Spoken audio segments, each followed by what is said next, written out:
The home team did it. Boy, were they on the mark tonight. You know, Lou Nandy's made a lot of trades, but trading Marcus Mattson to play goal for L.A. might have been one of the best, the way it figured tonight. Hats off to Steve Payne, Georgia Ferguson, and the Minnesota North Stars tonight. Payne and Ferguson scored 3 goals apiece to lead the North Stars to a convincing 8-3 victory over L.A., in a game that turned out to be a Sunday night scoring party at the Met Center.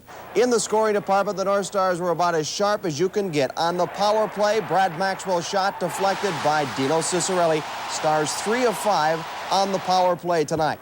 38 seconds later, Stars just kept coming like waves tonight. Steve Payne muscles himself free, backhand, his first of 3 goals on the night. Midway mark of the opening period, the Stars took a 4-1 lead. George Ferguson scored a pair, same shift, less than a minute apart. There's Fergie right there.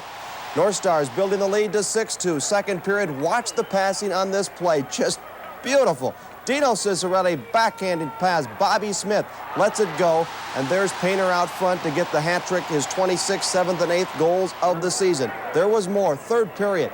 The play develops right here. Bobby Smith backhands it to George Ferguson, who scores the hat trick, his 6th, 7th, and 8th goals of the hockey season. Occasion tonight for North Star fans to throw the caps out. The hat trick tonight for 2 North Stars, a big night at the Met Center.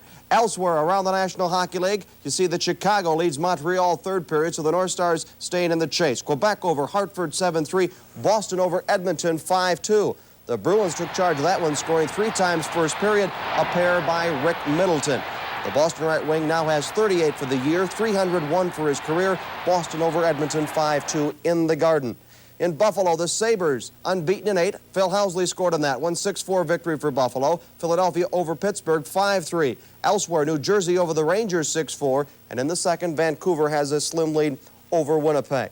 It will be Minnesota and Wisconsin in next weekend's WCHA Finals at Williams Arena. The Gophers advanced on the strength of their total goal victory over UMD, while the Badgers of Wisconsin survived a triple overtime win over North Dakota. Game tied at 5, 4 hours, 10 minutes after it started. Here's the game winner. Watch for Wisconsin's Paul Hoke on the near side using his teammate as a decoy.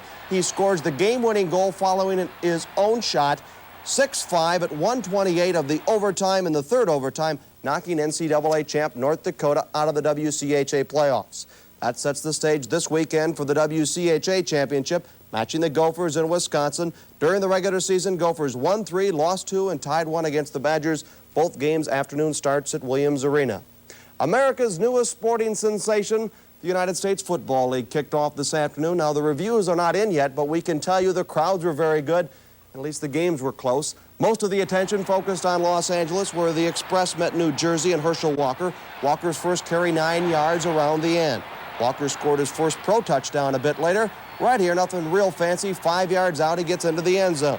But on Herschel Walker's day, Tom Ramsey and the LA Express stole the show. Ramsey threw a pair of touchdowns. This one 24 yards out as LA beat New Jersey 20-15. Elsewhere in the U.S. Football League, the Chicago Blitz, no trouble with Washington. Old Greg Landry, yes, he's still around. U.S. Football League has saved him. Touchdown pass right there. Chicago wins it 28-7. Former Gopher Mike Hohensee, he's number 9, on the run, throwing a touchdown pass for Mike Hohensee, his first pro score. 28-7, the final score. Hohensee 178 yards through the air today. College basketball, Ralph Sampson played his final regular season game at Virginia today.